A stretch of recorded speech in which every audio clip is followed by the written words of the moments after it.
Relegation, promotion and desperation. It's squeaky bum time across all four divisions. Hello, I'm Adam Binnie and this is the Scottish Football Podcast. All the news, views and analysis you need on Tuesday the 7th of April.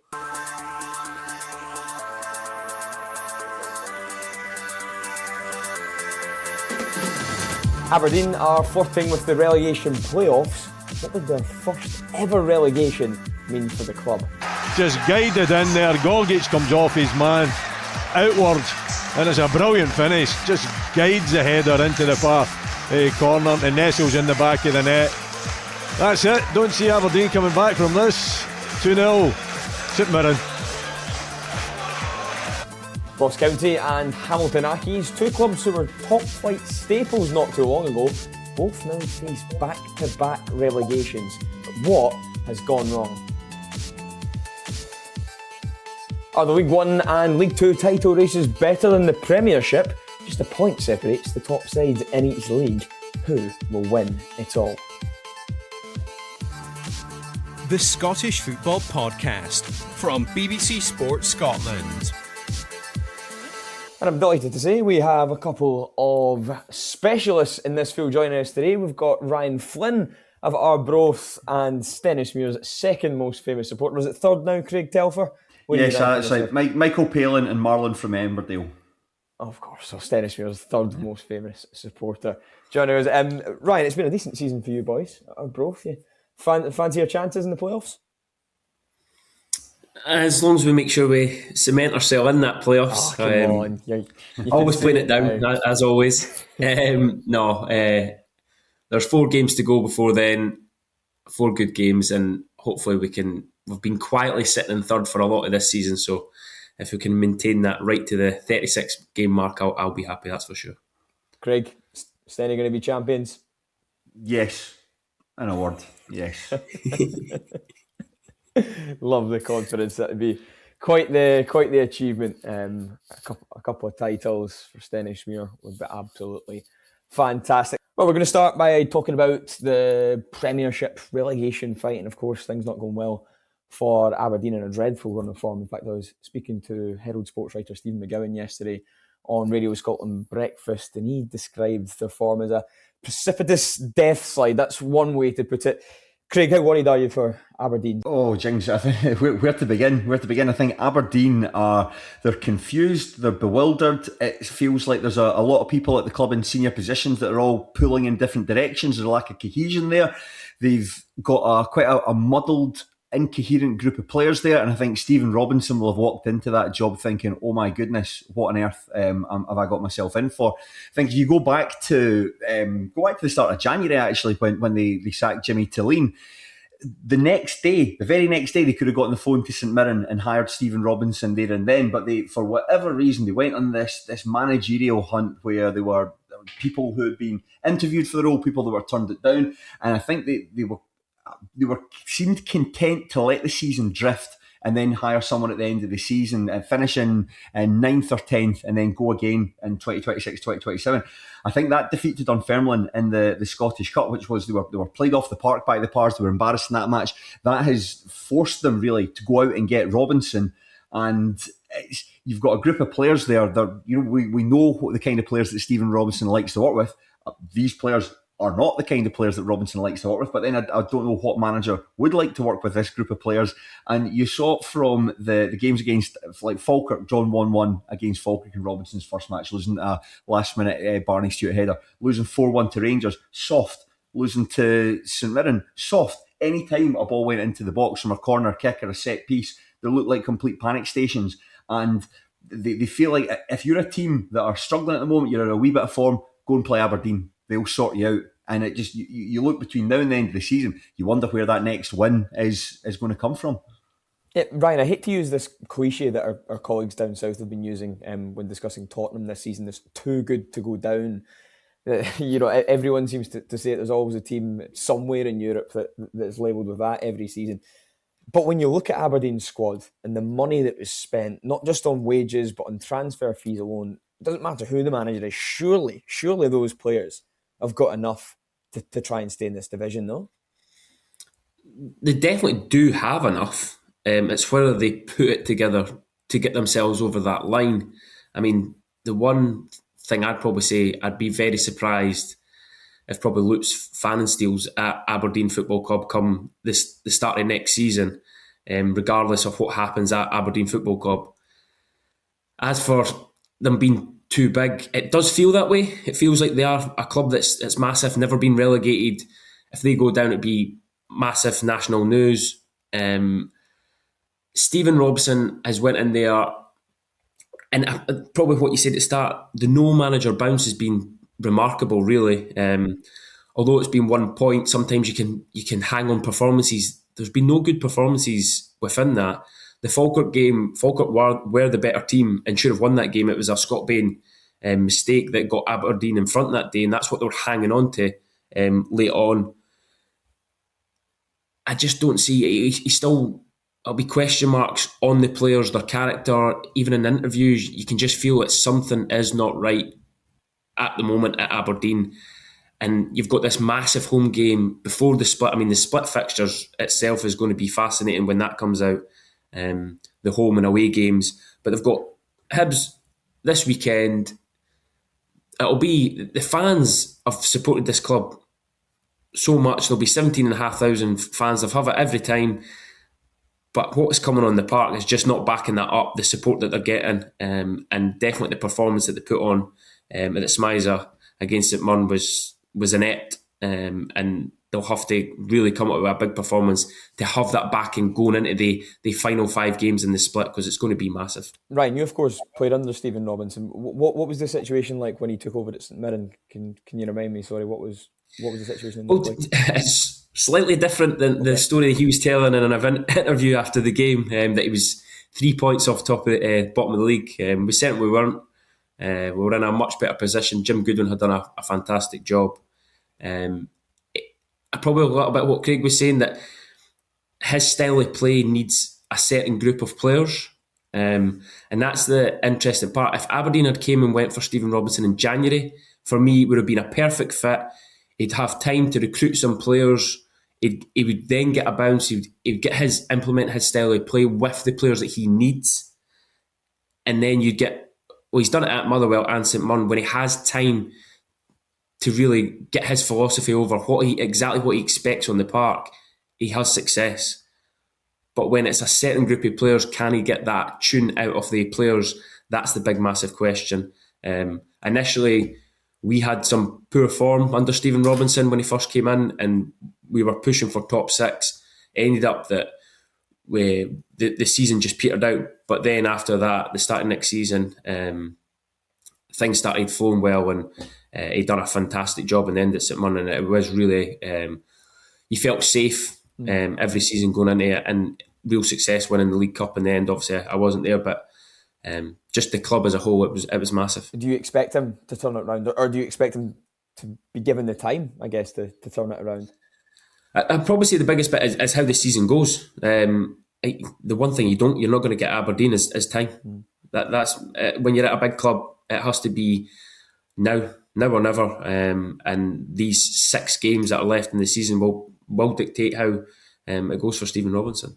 Craig, they're at home to Hibs in their last pre-split fixture. How big a game could that be for Aberdeen's season? It's going to be. I think it's going to be big if you get a victory against Hibernian going into the split. I think that's huge. That gives everyone a massive lift. You go into those final 5 fixtures, you've moved yourself just to, keeping pace with the likes of Dundee above you. You maybe moved away from Kilmarnock and St Mirren beneath you. That's huge psychologically as well, because Hibernian are a good side. They've shown over the course of the season they're a good team. But what we basing this on, them beating the Hibs, we've not seen anything yet from them. As Ryan said, that the no manager bounce. I can see Hibs winning. I can see there being mutiny in the stands. I can feel there being a real negative feeling going into these final run of games. It just feels like maybe like some of the other teams we're going to come on and discuss in this podcast, that there's the players they just don't have the mindset to be in a relegation battle. I don't think you would ever thought that Aberdeen would have been in a relegation battle at the start of the season, and the penny might not have dropped for some people at the club that this is where they're in, and you hope that doesn't come too late for that to sinking, so it could have disastrous consequences.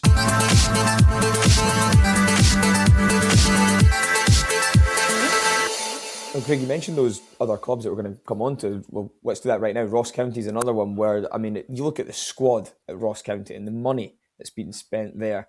That's perhaps an even more severe situation than the Aberdeen one. I mean, they're rooted to the bottom of the Championship, hammered 4-0 by Airdrieonians at the weekend. I mean, I was out covering another game and just seeing, the notifications come up. Right, another one for Airdrie, another one for Airdrie.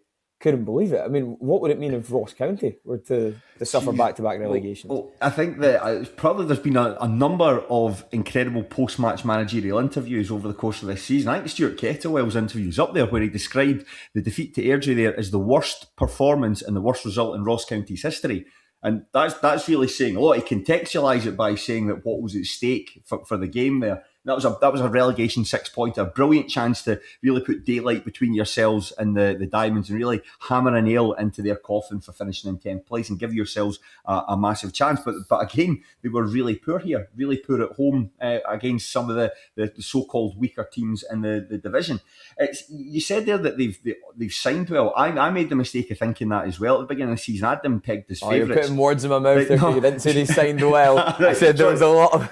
Yes, beg your pardon. Sorry. Yeah, a lot of like relatively big name players, a lot of players with pedigree, guys that have done well. Experience. Aye, guys that have done well in the Championship. A lot of guys that have done well in the top flight. So I thought that they would go on and have a successful season. I thought they'd be up there challenging with St Johnstone, but very quickly you just saw that something wasn't quite right in the pitch. It took them 8 games to win their first match of the season, and by that point, St Johnstone and Partick Thistle have completely disappeared over the hill and are got completely different priorities.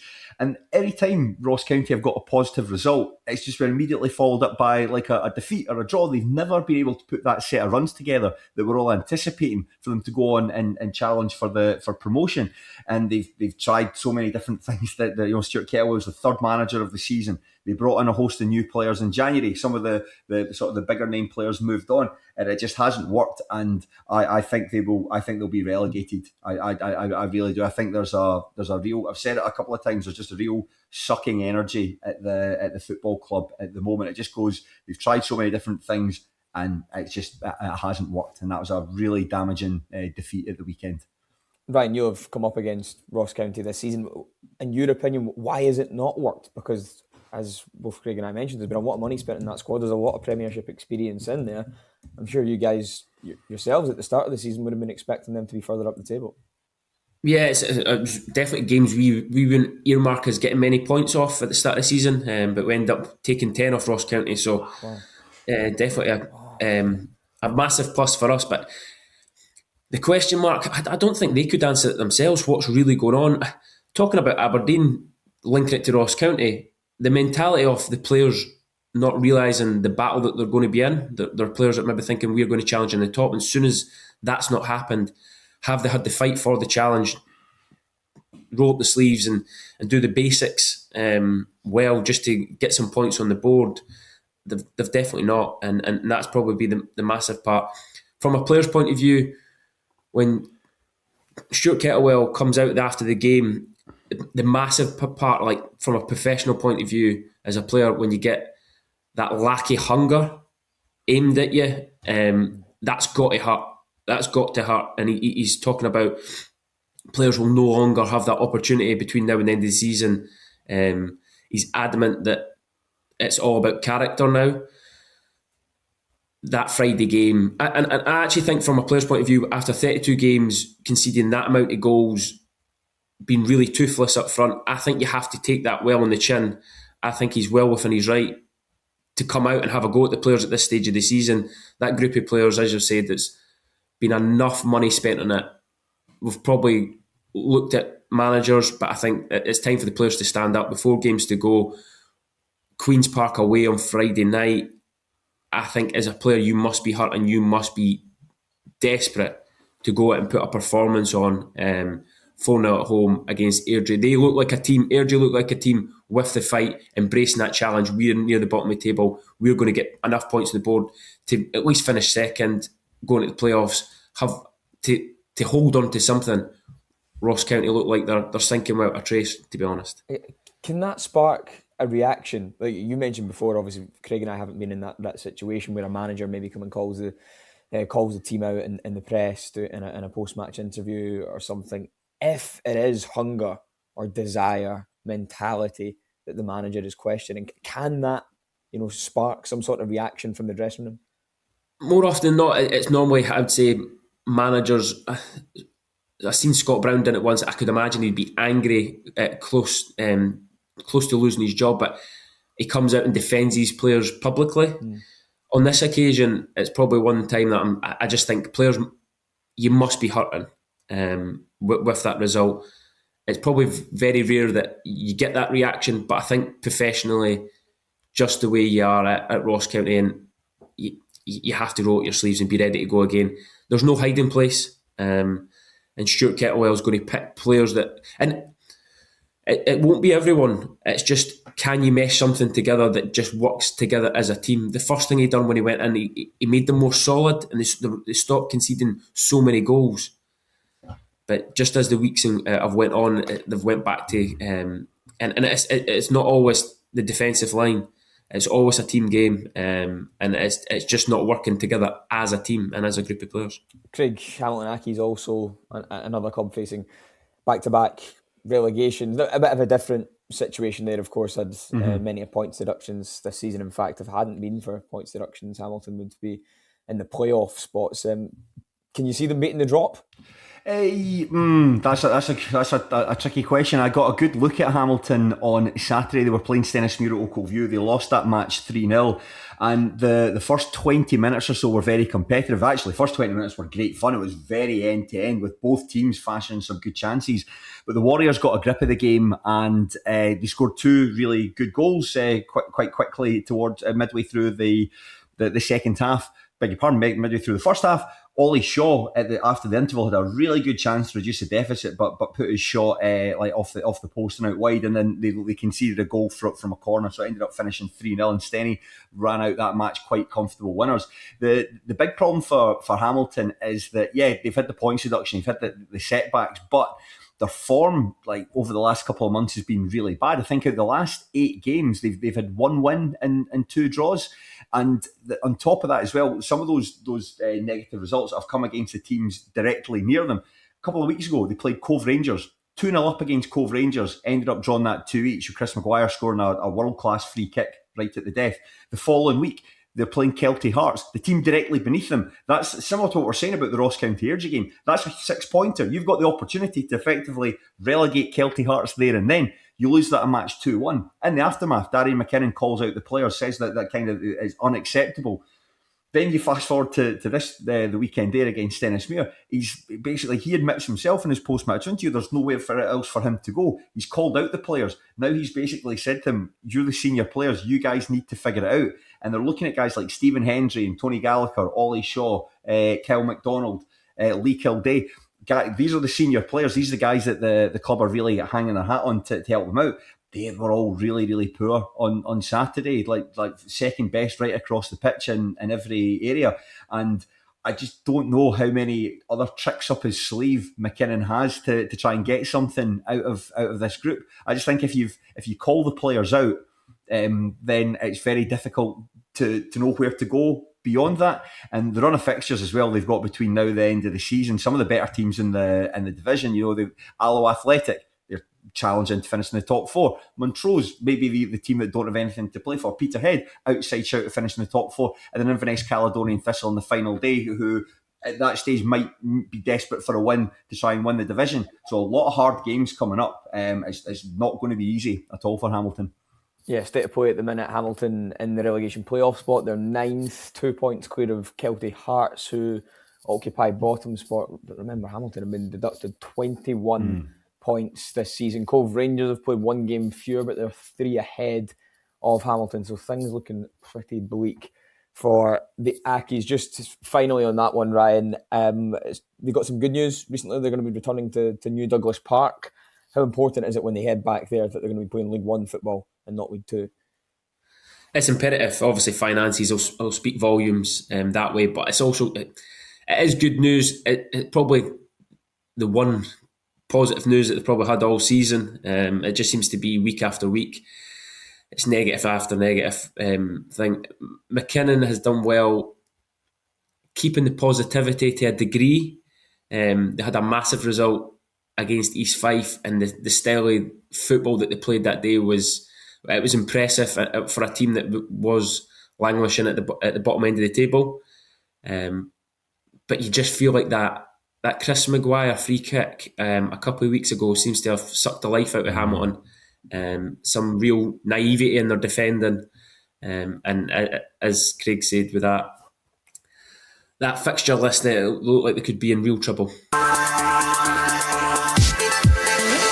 And finally, the League One and League Two title races both going to the wire. What a game we've got for us live on BBC Alpha this Saturday night. It is, of course, Stennismuir versus Inverness Caledonian Thistle, and that one kicks off at 5:30. Craigie, are you nervous yet? Stenny, 2 points clear, but Inverness have a game in hand, is that right? First, it's actually good to talk about something positive, because it feels like this has been a real negative energy in this podcast, talking about teams that are in bother. Yeah, I'm give us some positivity, Craig. Come on. Honestly, man, this is a game. I wish I had a fast forward button in my life, because I just want to get to 5:30 on Saturday afternoon. I don't think it's an exaggeration to say this might be the biggest game Stennismuir have played, certainly since I've been supporting them.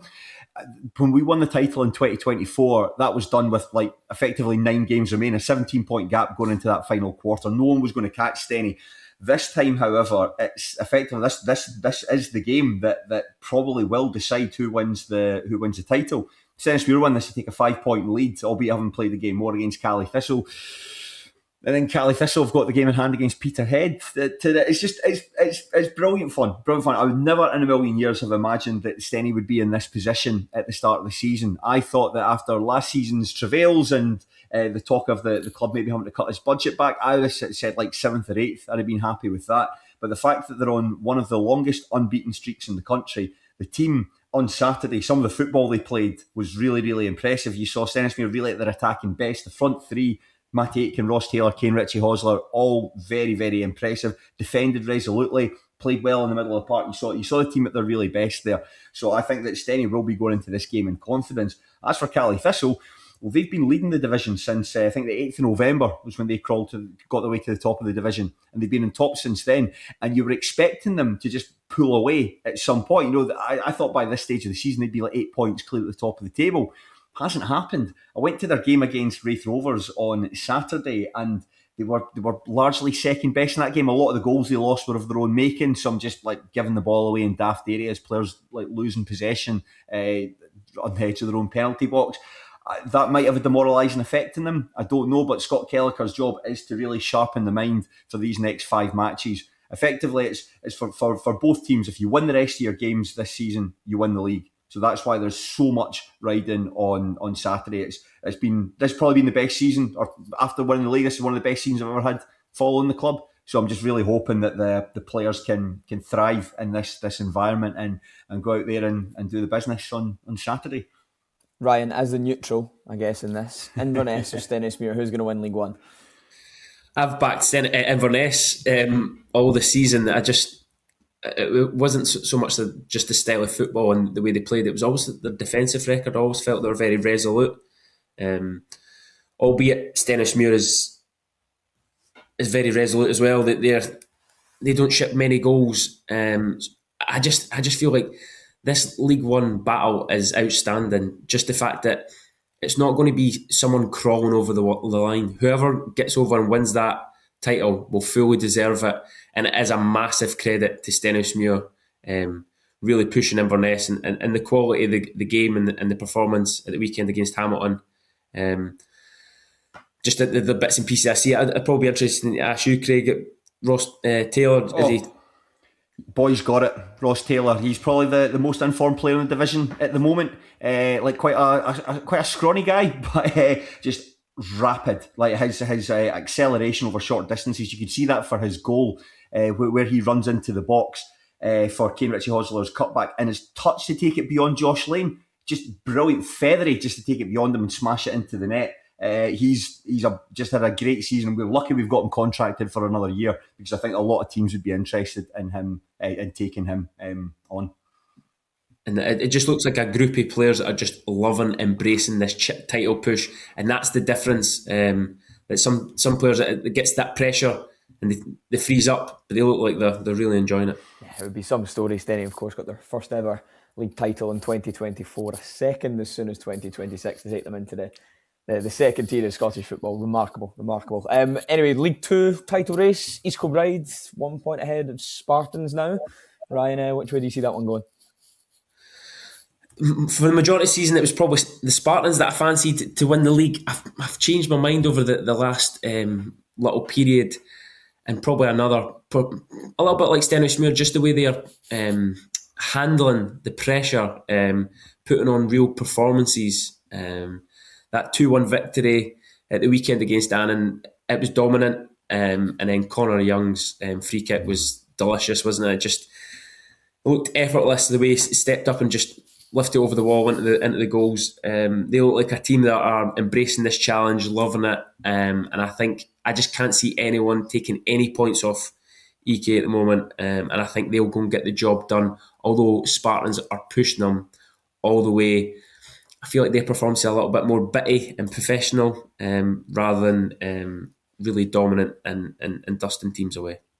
Craig, it's funny how I guess the debate around EK really divides opinion and fans of lower league Scottish football. You've got one camp who says, brilliant story, they've just been promoted out of League One, they could be going up to League just promoted out of the Lowland League, should I say, and could be going back up to League One with back-to-back promotions. Great story. On the other side, you've got no, they've spent lots of money and that's not a nice story. But then you've got their manager says that's not the case. Which camp are you in? It's quite interesting, because I think when you look through that East Kilbride squad, you actually ask yourself, where has a lot of the money been spent? There's a lot of younger players there that they've taken on loan from other clubs. They've signed guys from the likes of like Stirling Albion and so on. I think there will be a couple of players there who are on decent money, but the rest of the players will be sort of like on similar-ish wages compared to the rest of the division. Can't say I know too much about the football administration, football finances. This is just perception, but I do think that I think maybe it's something that's dogged Mick Kennedy over the course of his career, that he has spent a lot of money, like at Colville Park and at Darvel, and he's just doing the same at East Kilbride. But I think when you actually sort of zero in and look at that squad player for player, I would say the Spartans are probably paying similar wages. When you look at the profile of player at the Spartans, like Martin McNulty, James Craig and Sean Welsh, I'm going to imagine they're all well backed. So I'm going to do this. Listen, it's just money at the end of the day. Let's just enjoy the football. Let's just have a laugh and let's see how both teams get on. Very diplomatic non-answer to your question there, Adam. I'm sorry. Well, we can all say it would be a nice story on the face of it. Back-to-back promotions for anyone. We've got to give them praise for that. Listen, just finally before we go, lads, one final question. I'm looking for a one-word answer. Well, you can actually, for two of the answers, it would need to be a two-word answer. Most exciting title race in Scotland right now. I'm going to put my Stenhousemuir Football Club hat on and say the League One title race. League One. Ryan? I'll probably say the Premiership. Yeah, but if there's three teams between, I'll go for Premiership. Perfect. Lads, thank you very much. Unfortunately, that's all we've got time for this morning. Hopefully it wasn't too negative away for everyone to start their Tuesday mornings, but we lifted the mood a little bit towards the end. Big thank you to Craig Telfer and to Ryan Flynn for their time this morning, and thank you all very much for listening. Again, remember we're here with new episodes of the Scottish Football Podcast bright and early every single day, so to make sure you don't miss out on any of that, you've got to make sure you're subscribed on BBC Sounds and have those push notifications turned on your phone. Big thank you to you two. Thank you to everyone listening. We'll see you again on Wednesday. For everything you need to know about your team this season, download the BBC Sport app. All the latest news, goal updates, stats and scores, and insight and analysis. Just select your club to get the biggest stories and best content at your fingertips. What a result. Download the BBC Sport app for everything you need to know about your team this season.